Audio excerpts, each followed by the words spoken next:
especially if you're not around here, some of your Chicago is sawmill to that, skin it out, little bones together and stuff.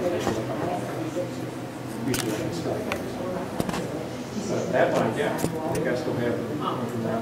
Because just in case my DNA didn't work, I want to go back and get the pictures. Yeah, I used to have a rattlesnake at the state police. And a friend of mine gave it to me. They seized it from the church in Harlem. I had the frying thing and everything. I gotta eat it. Yeah, that one's frozen. Just the hour. I counted it, cut the red one. My name's Tom Mager, and I'll talk about snakes today. As everybody's okay with that? Anybody offended if I sit? I got a really bad back. It killed me the last few days. And couldn't even walk most of Saturday and Friday. I don't know what I did, but it just tore me up. Anyway, we'll get started here. I'll talk about the snakes, particularly of eastern Kentucky, the snakes you can find here. I'll talk a little bit about other snakes too, but mostly about eastern Kentucky. So first I'll just talk a little bit about me, what I do, who I am, and what I've done in the past. Then I'll introduce the snakes that are native here. Most of you probably know a lot of them. Some of them you might not because you just don't see them that often. And then I'll talk a little bit about my own research and some of the other research coming out of eastern Kentucky on snakes and other places too. And I'll conclude, and I got 5 live snakes up there, 2 rattlesnakes, a copperhead, a hog-nosed snake, and a black snake, a black racer. And we can take them out and pass them around and do it, we can have a regular snake handling ceremony if we're okay with that. Yeah. But we can do that after. So again, Tom Mager is my name. People think my name is Mager around here whenever I pronounce it because it makes a common name. But I'm not from here. I'm from New York originally. But I've lived down here since 2011 in the summer and most of the fall. And I find this area a little bit more enjoyable than parts of New York, especially in the wintertime. Although I was told when I moved here that it'd be warmer in the winter. And it has been not warmer at all in the winter in the last few years. It's been brutal. Other than that, my advisors, I'm a PhD student at the University of Kentucky. My advisors are John Cox, who's a forestry wildlife professor, and Jim Krupa, who's a biology professor. And people who are really interested in reptiles, amphibians, herpers is what they call themselves, because herpetofauna, herpetology is the science. And I'm not really as much into snakes, really. I sort of ended up in this job because no one else wanted to do it. I like all kinds of wild stuff. I grew up hunting and fishing. And, I'm really into mushrooms now. In fact, I found a great big patch of morels a few weeks ago. So I like everything, but snakes is what I'm here today for. So originally I did research on amphibians, on salamanders. There's 15 different kinds of salamanders you can find in Eastern Kentucky. Very diverse. Some of them look pretty similar, but they're really different. And we use them to look at how human activities might be impacting the environment, particularly in my field, forestry and logging. So, they live in the water and on land. Their eggs are laid in the water. Most salamanders and also live on land, so they rely on both environments. Their skin's very permeable, and they breathe through their skin, so they're very susceptible to chemicals, things like that. And the research we did at Robinson Forest, just up the road here, which has been published national and international journals now, was looking at how logging impacted these salamanders and how our regulations work to protect the salamanders. And basically what we found is that with just a few little changes, you can take as much timber as you want out of the forest and really not have any big impacts on salamanders. Key is just to keep sediment out of the water and you'll be fine. So we looked at salamander numbers before and after logging. When you used a bridge over a stream and left the nearest tree to the stream, it didn't impact the salamanders. Now when you didn't do that, it drove the numbers down. Probably the same is true for a lot of small fish species. There's also a disease that is causing the extinction of some salamanders in the tropics and in South America. And it's here too. We wanted to see if logging caused a any reaction, any increase in disease prevalence, and it did. It was just as low as it was when we started. So that's some of the other research I've been doing. But who wants to hear about salamanders, right? We hear about the snakes. So herpetology, the study of reptiles and amphibians in the public. 2006, we had a study looking at how people value different animals and plants. So out of 100, people rated plants and birds and mammals in the 70s, and fish was 68. And reptiles are a little bit above E. coli, but still right around insects. People just don't like them at all. Some people do. I do. But most people don't. Who here doesn't like snakes? Be honest. Yeah, I mean, people always tell me they do, and I say, well, if you see one, what happens? Well, then, yeah, that's true, yeah. Right next to you is different than out there. Carl Linnaeus, so this is a scientist back in the 1700s.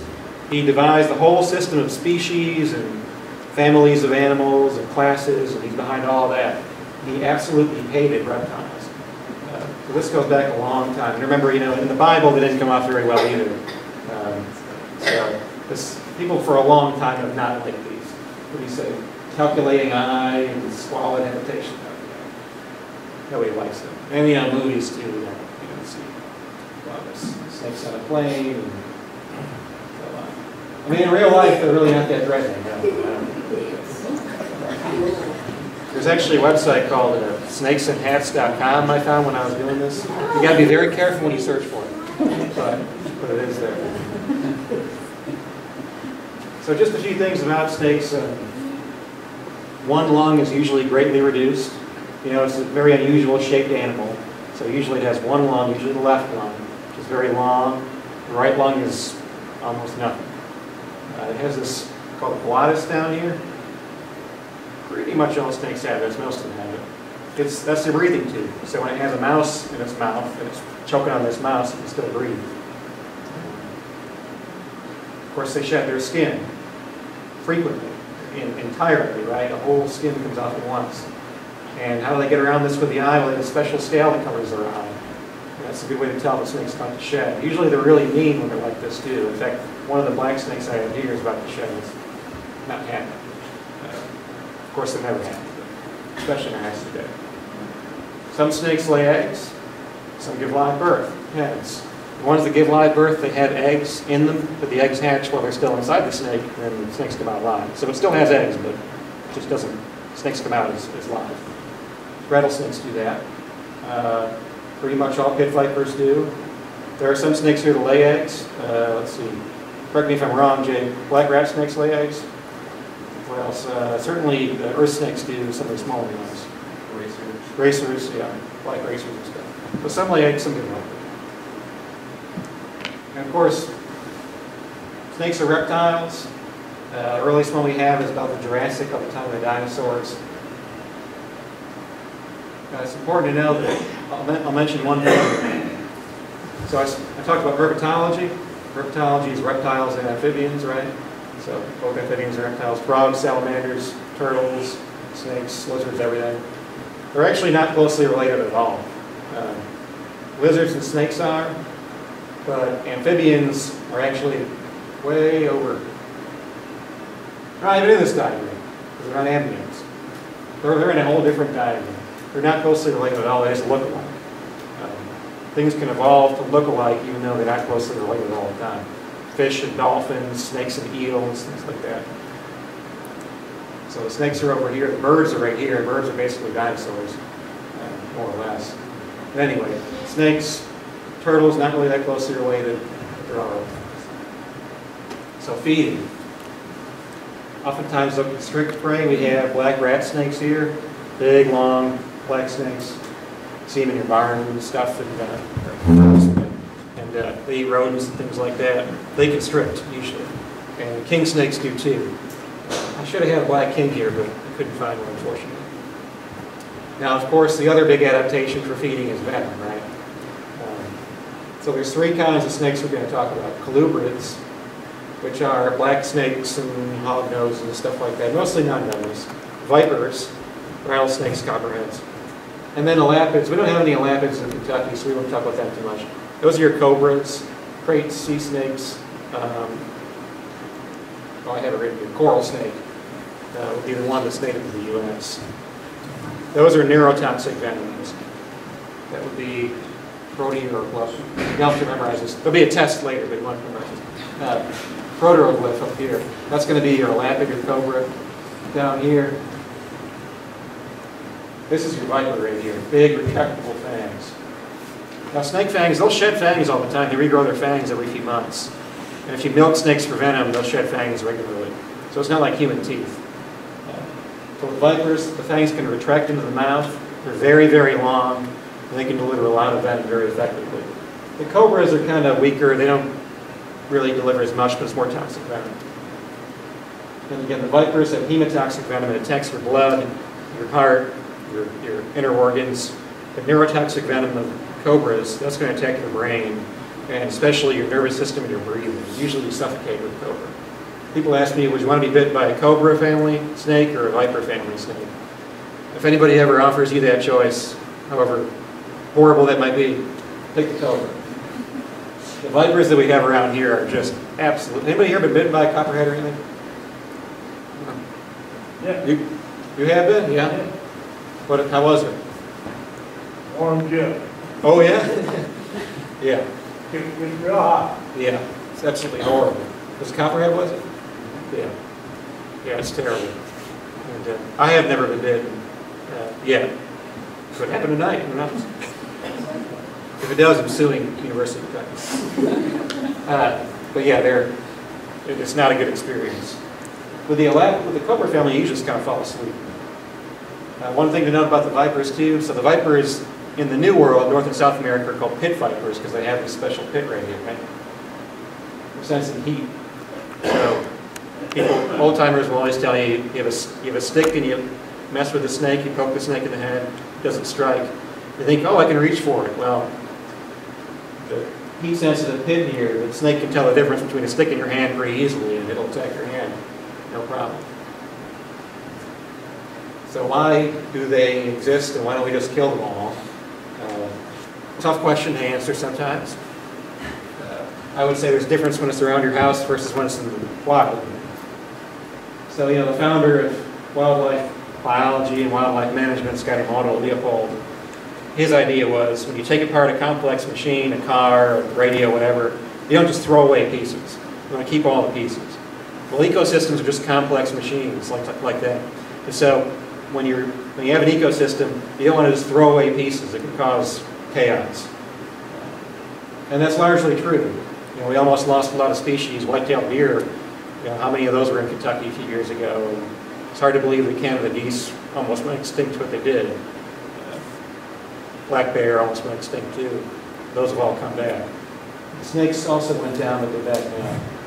So in addition to just being members of an ecosystem and being predators, they also remove a lot of pests and parasites. There's some research now that shows that Lyme disease goes down as snake populations go up because they eat more of the mice. Mice are actually big reservoirs for Lyme disease. The ticks will bite into the mice, basically move around the Lyme disease between different mouse populations. And when you drive down that mouse population, the Lyme disease goes with it. Deer aren't as important for spreading Lyme disease.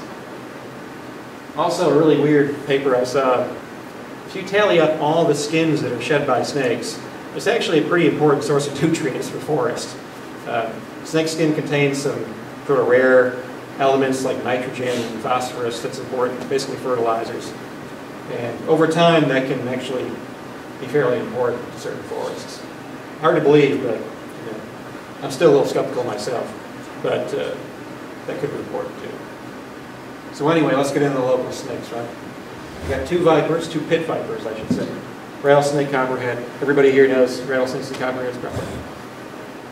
We have 13 of those colubras, the non-venomous common snakes. 7 of them are big, and 6 of them are pretty small. Or I would say they're small. Some of the green snakes get sorted, decent sized, but I would call them a small snake. And if anybody's interested in this, there's a free book online, Kentucky Snakes, the Fish and Wildlife Department put out. You can download it for free, and it has every snake in the whole state of Kentucky with range maps and more information than I can possibly present tonight. And it's all free online. A lot of states don't have that. Where I'm from, New York doesn't have anything like that. They have this really hard to use website, but Kentucky's pretty easy. So you can check that out if you're interested in it. I'll mention it again. So let's start off with the big one here, Denver rattlesnake. And I'll get through these so we can actually look at this snake. I have two of these here now. I have a juvenile, one that was born last fall, and I have a big, medium-sized, I should say. It's a female snake. I don't want to. It's a medium-sized snake, probably 10 years old. So yeah, Crotalus maridus. So that's Latin, right? The species name, just like Tyrannosaurus rex. So Crotalus means rattle. It really means like a maraca rattle. And then maridus means minotaur. Pretty accurate name for most people. Ranges from Quebec and Nebraska down to Florida and Texas even. There's some in Florida. And Texas is actually endangered, but they still have them there. The Northeast is actually threatened in a lot of places in Kentucky. We keep an eye on them, but they're not endangered. Let's see here. Obviously, rocky wooded hillsides, we all know that. I usually find them on ridge tops, open areas that have been logged. Today I went out and looked. We logged some areas in the forest, obviously forest over here, 476, recently. And I looked through every log pile I could find, around the edge of the roads and where they had, at the landing where they had cut the logs up and stuff. And I couldn't find any rattlesnakes, but that's usually where you want to look. Another good thing to do is put out pieces of metal on the ground. And they'll crawl underneath that, especially at night, and you can catch them that way too. I looked under some metal I had, but I couldn't find one. I got this one because I have a transmitter in it. So that's kind of cheating, I don't know where it is. But let's see what else here. They eat pretty much all mammals, most of them. Look for a rattle, most of the feature. There's yellow ones and black ones, not related to the sex, not related to the age, not related to the venom potency. There's just two different colors. And here the colors aren't as crazy. If you go up to New York, Pennsylvania, Michigan, you'll see this is the darkest one I could find that we have pictures of. And the ones up in the Northeast is totally black, completely jet black. And then in Florida, they tend to get a little bit yellower, but there's still some black ones down there. Here, this is pretty much what you're going to see, by and large. I think these are both from Breathitt County, too. This one definitely is. But that one might be from Western Kentucky. Let's get the copperhead next. I've been looking for snakes, Breathitt, Perry, Knott, Fletcher, Leslie counties, for about 5 years. Probably 30% of the snakes I've seen are copperheads. They're the most common snake in this area. They're everywhere. My sister is a captain in the U.S. Army. She lives out of Fort Campbell. And she lives in Clarksville, Tennessee, kind of this, it'd be like living in Jackson. It's kind of a city, but it's small, and there's forest around. And she gets these on her front lawn, I mean, there's like a post office next to her building. They get into urban areas, too. Connecticut to Florida. There's even some copperheads in Mexico, northern Mexico. It's a big wide range. They're actually endangered in New York, which is on the edge of their range, but strangely they're endangered there. They're so common here. When I want to find them, I go to old fields and stream bottoms near woods. And I put metal in the ground, and this time of year, 2 days, you'll get snakes under there, usually. I've had really good luck. The only place where you won't find copperheads, in my experience, is where there's a lot of king snakes. There's 2 places where I've looked for copperheads and haven't been able to find them. One of them is McAnally Ranch, 476 in Perry County. And another is, it's called Terry Branch in Knott County. And both of those, they caught a lot of king snakes. I think the king snakes have been eating the copperheads, basically. So yeah, look under old pieces of metal, junk boards, stuff like that. They eat everything. They eat frogs, salamanders, lizards, little mice. They eat everything. The young ones have a yellow tail. I think the picture of a deer there is. Yeah.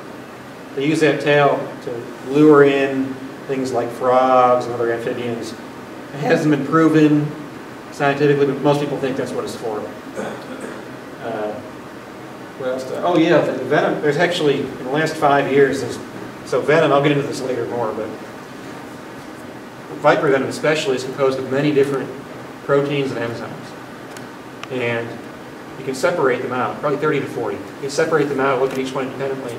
One of the, it's actually an enzyme in copperhead venom, contortostatin it's called, is really, really effective at reducing blood flow. It'll shut off blood flow.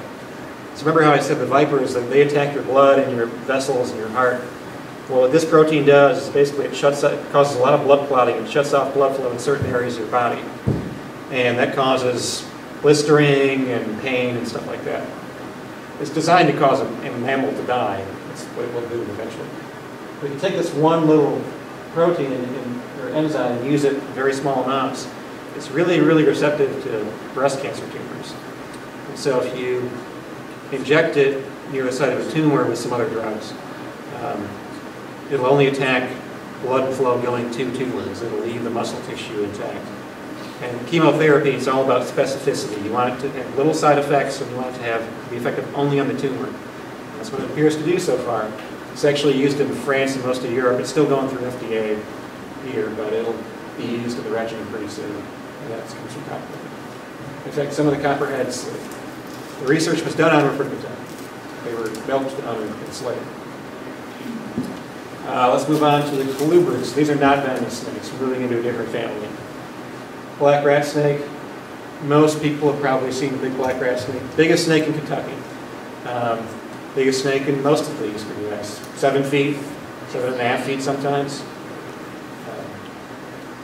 The name really means, Alaphe is a word for snake, a Greek word, but obsolete means worn out. The idea is when they're younger, they have a lot of patterns. The pattern kind of wears out as they get older. They turn to just basically black. They kind of look like a black racer, like the one I have up here, but they have more patterning and their head's a little bit wider, and they just kind of look different to me. I don't know how to describe it. They eat a lot of birds, bird eggs, a lot of rodents. These things eat tons of rats and mice. And I've actually had farmers in central Kentucky, including the woman I'm marrying, her grandfather, goes around and captures them, and brings them to his barn, and releases them to eat the mice that get in, and he just mess around with his hay and chew up his wires and stuff like that. So a lot of farmers like them. And this is a constrictor, really constricted spray, and choke it out. Black racer is next. I have one of these, pass it around in a minute. Forests and fields. Not a constrictor, actually, even though the name means constrictor. They just attack and eat their prey. Really, really fast snake. And frankly, not a very nice snake, in my opinion. I do not like picking them up. They usually bite you a lot. And I take aspirin a lot, just for blood pressure and stuff like that. And I bleed a lot, so people think that it's really bad, but it's really not. If you wanted to, just in case anybody ever does this, bring snakes for kids to look at, which is part of what I do sometimes, do not bring this snake. They will bite kids and they'll never like snakes again. It's just a mean snake. Usually when I see it, I saw one today that I tried to capture, they just immediately are gone. They're really, really fast. Cane snakes next. So the name means black. Micropeltis means bright shield. It refers to the back of their head. There's a little shield-shaped area. These are shiny. They're black. There's another variety of it, but pretty much you only see the black ones. Woods, field edges, same place as copperhead, same place as other snakes. Primarily eats other snakes. It seems to have some kind of immunity to the venom, especially copperheads. And it eats copperheads. Here's one eating a copperhead in western Kentucky. A friend of mine photographed. Yeah, they eat a lot of snakes. They'll eat rattlesnakes too, but only when they're very young. By the time rattlesnakes get big, they're not eat predators. And it's a constrictor too. It constricts its prey and chokes them out. That is. Next up, milk snake. Another popular one. This one's pretty friendly. I was hoping to capture one, but I couldn't get one before tonight, unfortunately. And so they're all okay. So yeah, rocky areas usually. I actually find a lot of these in stream bottoms too, I should say. That's where I found them recently. Small mammals, lizards, birds, reptile eggs. They don't drink milk from cows. People say they do, especially in areas with dairy farms. That's just nonsense. They eat rodents. Hognose, yeah. This is the next one. Blowing viper, hissing viper. Very good name for it, because it hisses at people, it blows at them. And it kind of looks like a viper. It's not a viper, though. It's not venomous. People might tell you it is, but it's not. Here's one that's kind of brownish, blackish. And the one we have here, it'll go through the whole blowing motion and hissing and stuff. But don't be scared. It's not a mean snake. Really crazy color patterns here. You can get bright orange, bright yellow, bright green, black, everything. Garter snakes next. People call them gardener snakes sometimes, but the name's actually garter snake. The name means garter snake. Garter like people used to wear garters and stuff. That's what it's supposed to look like. Usually near water, eats a lot of worms and insects, maybe some rodents too, fish.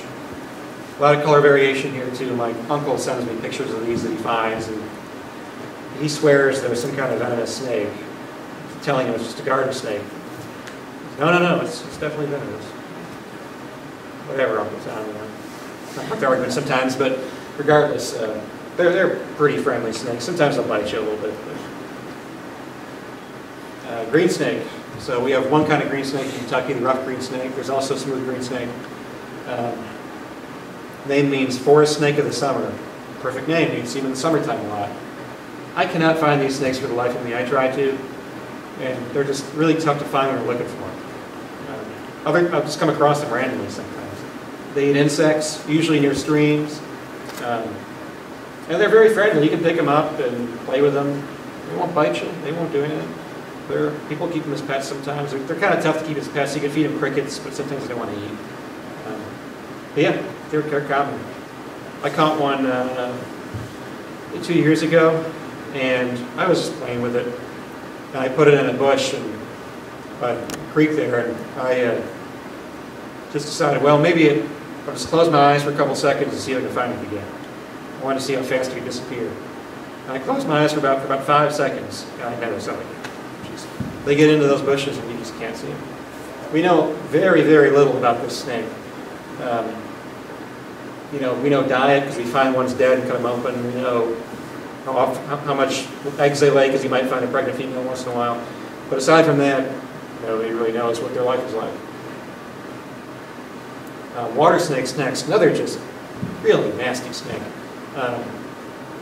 They're not harmful. They're not threatening. They're not, they can't do any harm to you.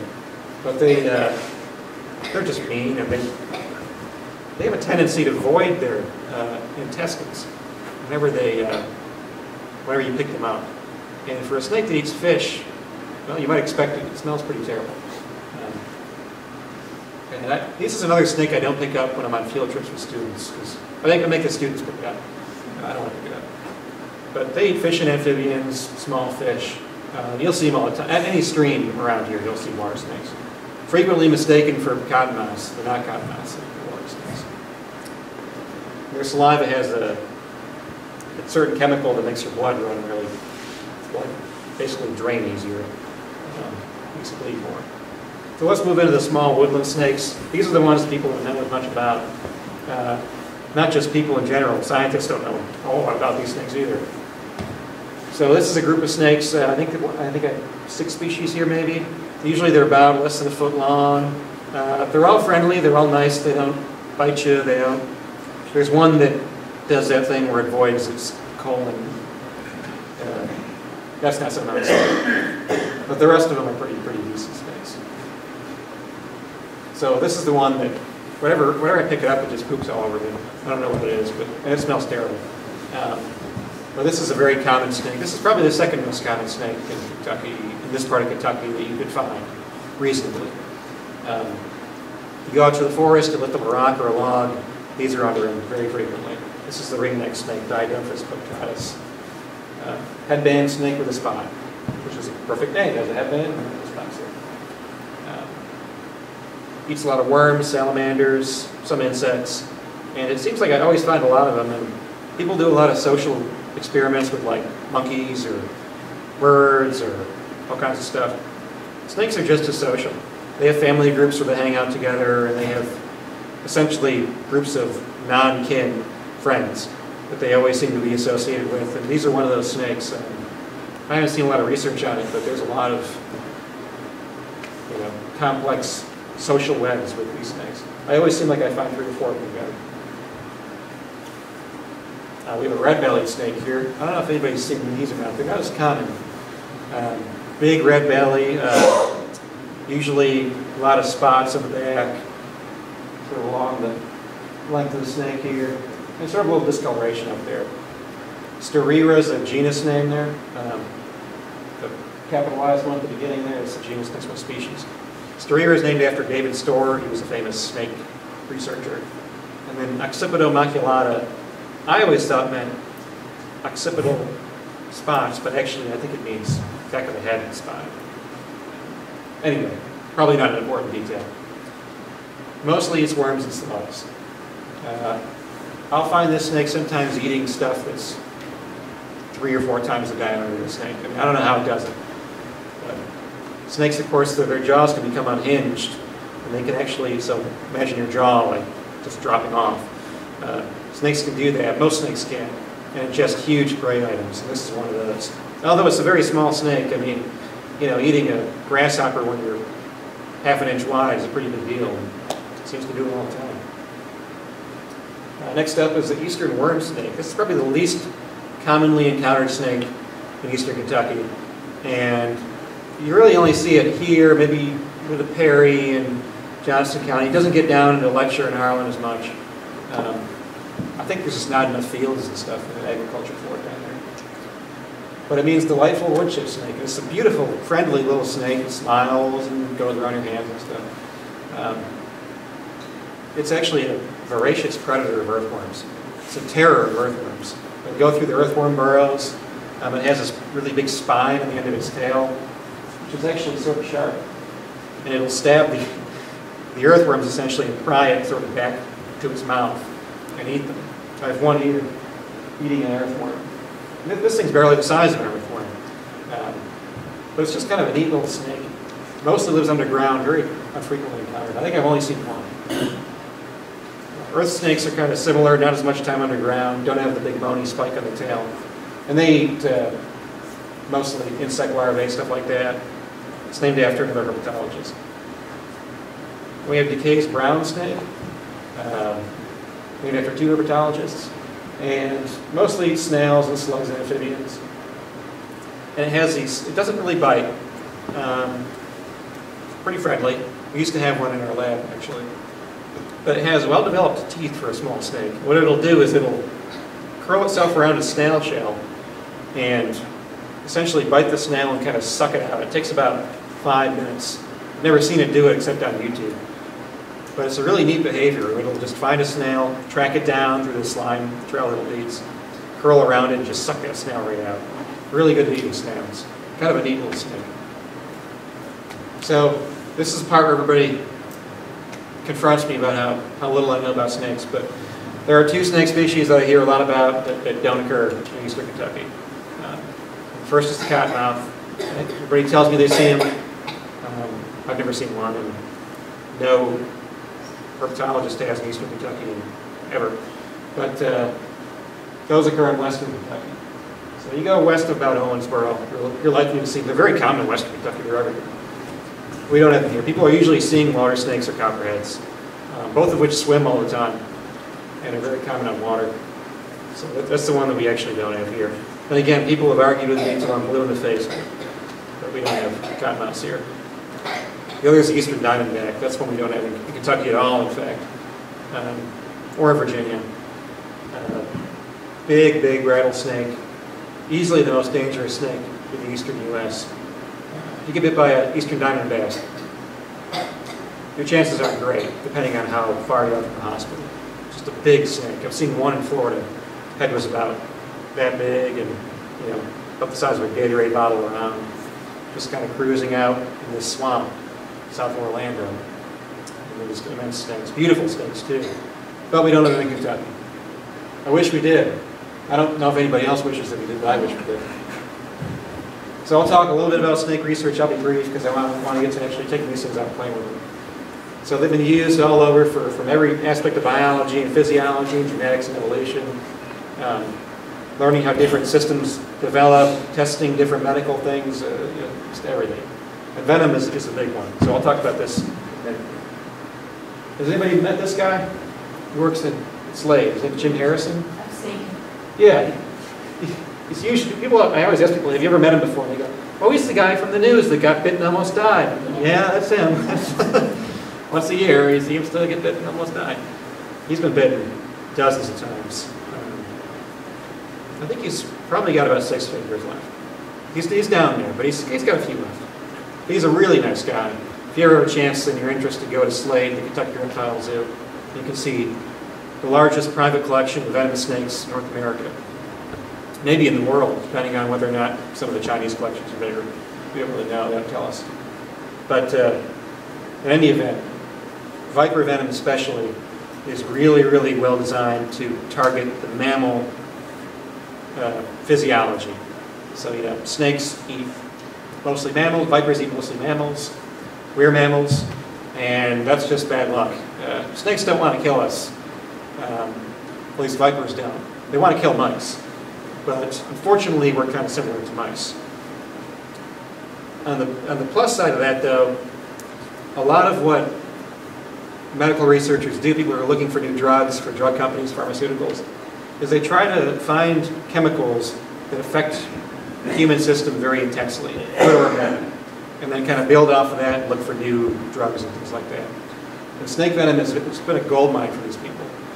There's a lot of money now in going to remote places and looking for snakes and milking the venom and looking for different components. So like I said before, viper venom is composed of between 20 and 40, 30 and 40 different individual molecules, individual components, proteins and enzymes. And each one does a different thing. Some of them do nothing, but a lot of them do very specific things. For example, the catortostatin, like I talked about, shuts off blood flow. There's another component of copperhead venom that actually dissolves blood vessels and causes hemorrhaging. There's a lot of different components in there. And some of the ones that I put up here, this is just a small list. So we talked about the first one already. Angiotensin comes from, I think that might be diamondback rattlesnakes, I'm not sure exactly. It comes from the Crotalin family. That's used for high blood pressure medication now. Tirofaban, excuse me. These are very tough to pronounce. Is used to dissolve blood clots. That comes from Echis pyramidus, the Egyptian viper. Then we have, Metroxaban. Now that's used to clear brain infarctions, so like an infarction in your heart happens in the brain too. That is from a South American viper. And there's many others too. One of the more important ones is the copperhead one. That's up and coming. There was actually a special, a Nova, the TV special on PBS, that was about copperhead venom a few years ago. But in any event, a lot of this research, it's interesting to be in Kentucky because a lot of these drugs got their venom from Slade, Kentucky. That's where a ton of the venom for this research and even for the drug manufacturing now comes from. Interesting connection. A lot of people don't know that, but this is a very prominent venom facility. Every person who works in a zoo in North America has heard of it because their anti-venom comes from there. So anyway, I'll go through my stuff really quick because it's the most boring research I'll talk about tonight. But I do telemetry research on timber rattlesnakes, genetics research on copperheads, and various other things. So basically I want to track timber rattlesnakes, see how they use different habitats, where they overwinter, how they're using their reclaimed mine lands, and things like that. So I work at Robinson Forest. Everybody here sort of familiar with it? Most people are. If you're not and you want to be, there's a Robinson Forest Public Day, basically field day, on June 3rd between 10 and 2. You can come get a cutting board. Take 2, you know. And I'll have some snakes out and stuff like that. We'll have all kinds of stuff. So here's a good map of it here. A lot of surface mine in the area. One of the things I'm really interested in is how the snakes use that mine habitat. So they're actually really hard to find in the forest. I've had the most luck by relying on people like David Collett and other workers there, driving around and looking for snakes. So we're driving around, do their business, and then they find one, they radio me. But if anybody here wants to find a rattlesnake, only for research purposes, obviously, not to kill them or sell them to a church. Not that anyone would, but somebody's approached me about that before. It's a potential business opportunity, which I did not take. focus on the canopy openings. Surface mine is just very tough. I've had a tough time going there, but in the forest you want to go for a canopy opening. This is an area that was logged or Robinson Forest. Put down some metal, you'll have snakes there. It might not be a rattlesnake, but you'll have snakes there pretty soon. Log pile is another good place to look. Just crawling with snakes. Places that most people would look at and think, there's probably snakes there. That's where you want to go. So the surface mine, that's tougher, you know. There's not much canopy there, so in the forest you want to go to the areas that are warmer, where there's more light getting to the forest floor, and they're rare on the landscape. The surface mines, there's no canopy. So the snakes are pretty much everywhere. So yeah, I went out and looked for snakes. I also used the metal. And I try to use cartoon images. I don't know if it works or not. Maybe it works for the kids. I think for the adults they know better. But I try to make it look a little bit friendlier than they are. But I captured 26. Some of these are doubles. There's more than one snake there, all over the forest. Then we take them to a vet's place in Versailles. And this is actually the vet for the Kentucky Reptile Zoo that I talked about.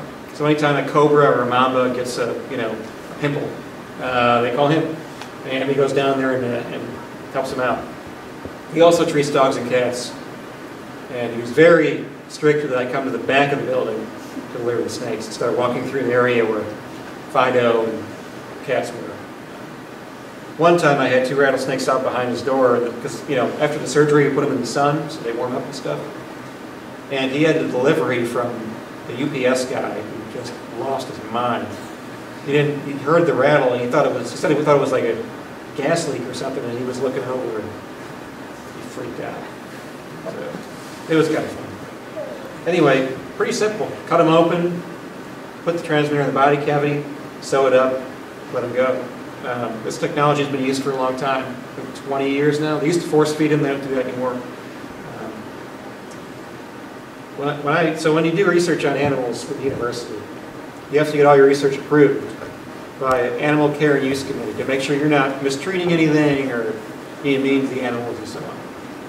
So you submit a proposal, they send you back feedback. When I said I was going to do this, they sent me back a lot of interesting feedback. And this isn't a joke, this is real. They suggested I put radio collars in the snakes instead. Nobody here works for the Animal Care and Use Committee, right? Sure. So why couldn't you put a radio collar on a snake? I don't know. Why didn't I do that? Yeah, I don't know. But they said, well, why don't you glue the transmitter to the back of the snake? I said, well, they shed their skin. I said, yeah, that's a good deal. It did get through eventually. Anyway, take the snake back after the surgery's over. They usually recover really quick. Release them at the precise point of capture and track them. And I've got 700 locations. I tracked them this morning. I'll go out tomorrow and find some more. I got 5 right now that I'm tracking. I got about 27 locations each. I do it about once a week. Some snakes I've been tracking for 5 years, 4 years. Some of them I've been tracking for just a few months now. And one thing about the transmitter, so I'll show you in a second for the one I got, because the one rattlesnake I have here has a transmitter right now. They have a, basically it just goes beep, beep, beep, like for a dog, if you hunt with dogs. And the rate of those beeps corresponds to the body temperature of the snake. So I want to do some research and looking at how they're using different canopy gaps to keep themselves up, cool off again, and especially how they're doing that in Vermont. Anyway, here's a map of what I got so far. So these blocks here are the movements of certain snakes during one particular year. A lot of variation there, and some really big ranges. Anybody want to guess which of those snakes are males and which are females?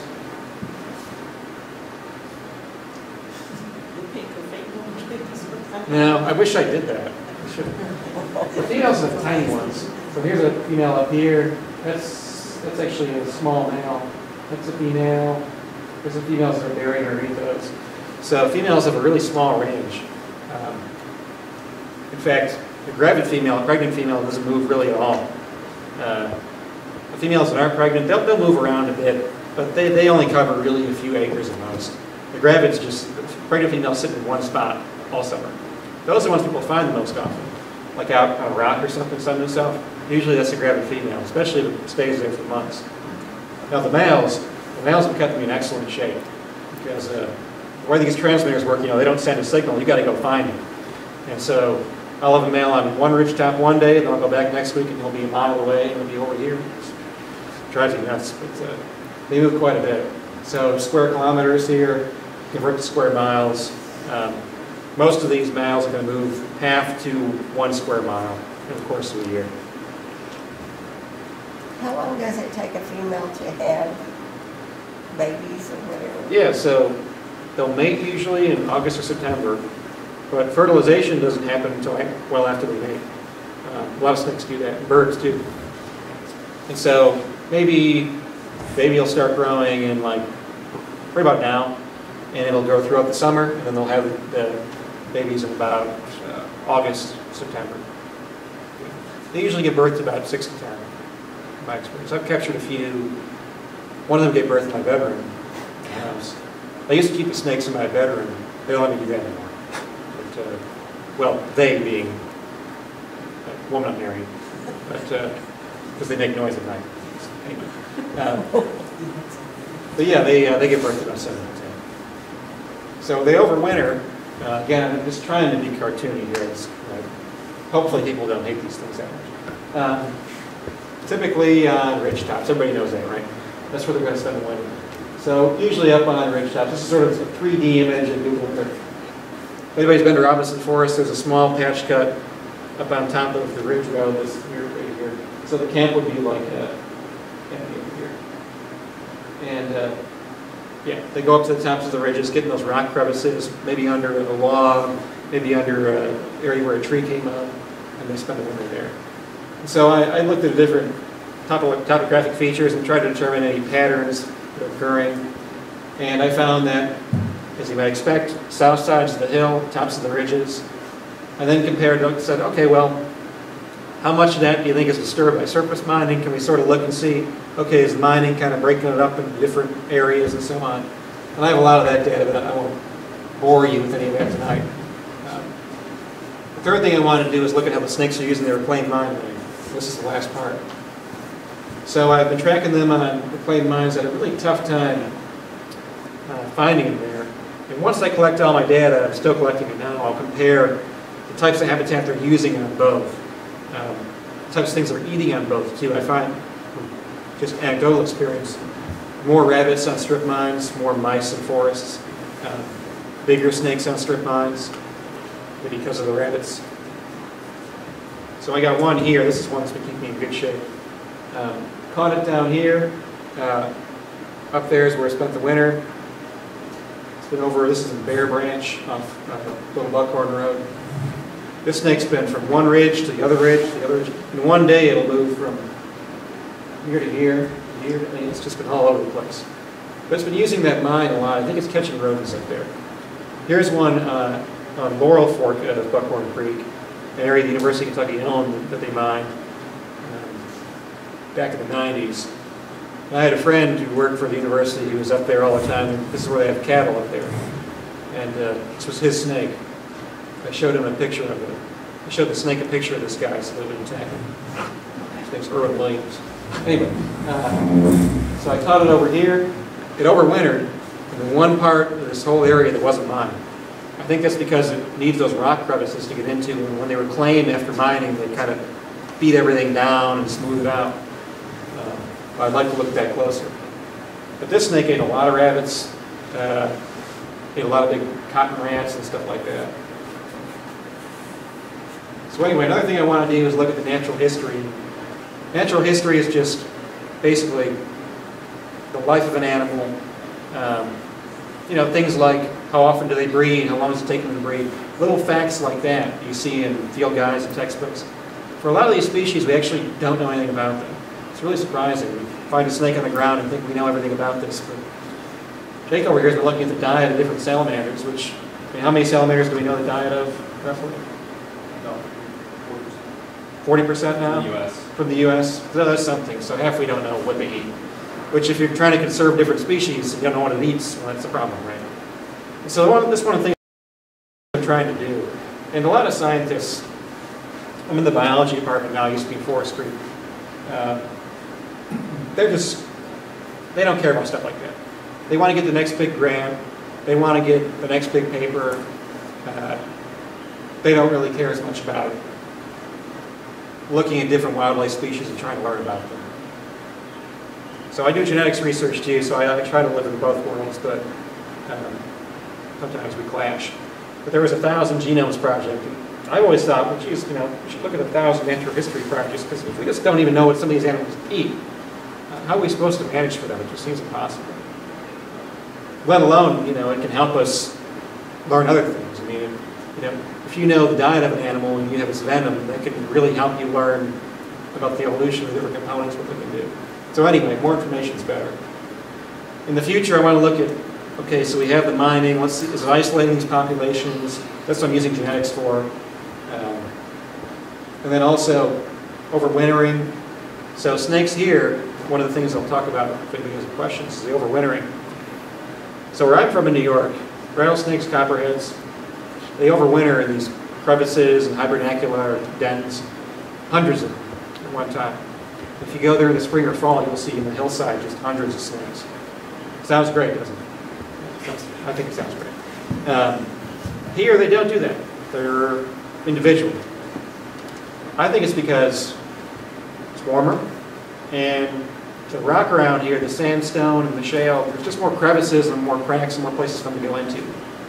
And where I'm from, there's a lot of granite. It doesn't fracture the same way, and the geology's different. But I'd like to look at that.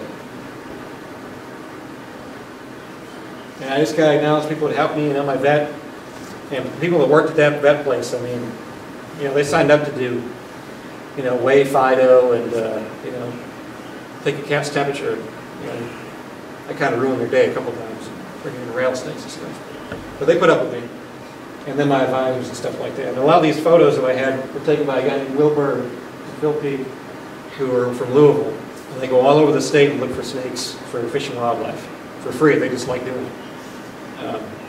Kentucky Reptile Zoo too. And I got some money from the Museum of Natural History in New York City and from the university and other places. I think that's all I got. Yeah, that's it. This is a snake going in for the winter. Just above Coles Fork, Breathitt County, Robinson Forest. If anybody has any questions and think about them later, you can just email me, or you can get my email from Anthony or something. Or, excuse me, Josh, right? Anthony Mullins. Yeah, I'm not Anthony. He used to work here. Yeah. But yeah. All right, well, thanks for listening. Let's get some snakes out, maybe pass them around if anybody wants to see them.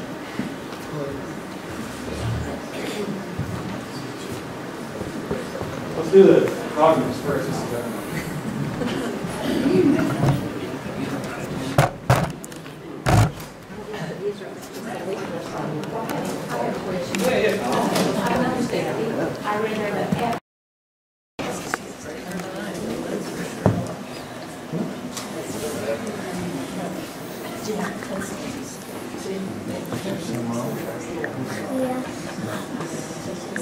What? He's going to mess with his head. That's together now. I mean, I'm not going to touch anything. There's no way. Well, it doesn't bite you or anything.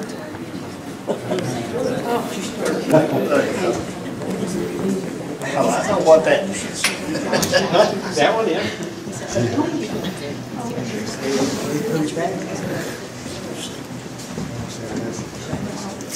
No, I'm not saying she wants to.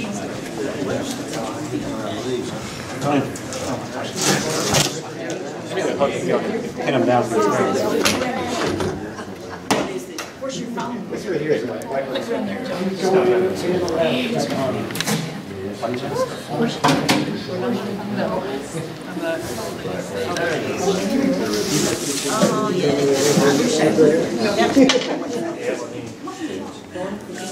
Oh, I was going, I played run you, turn, and then come back after you. Oh, yeah. I really don't. I said, Probably muskets. That experience in the past. Yep. Yeah. Oh, yeah. Because they're so fast. Yeah. I thought that the girls won't get that.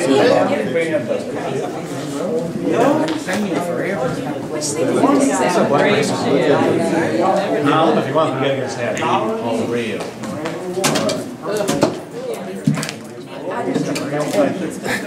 Not so much choke them.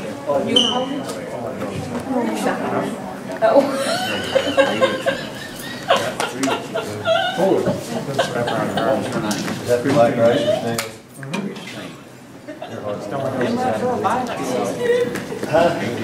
Oh, yeah, but they can't do a whole lot to you. No, it doesn't hurt really. Oh, you know.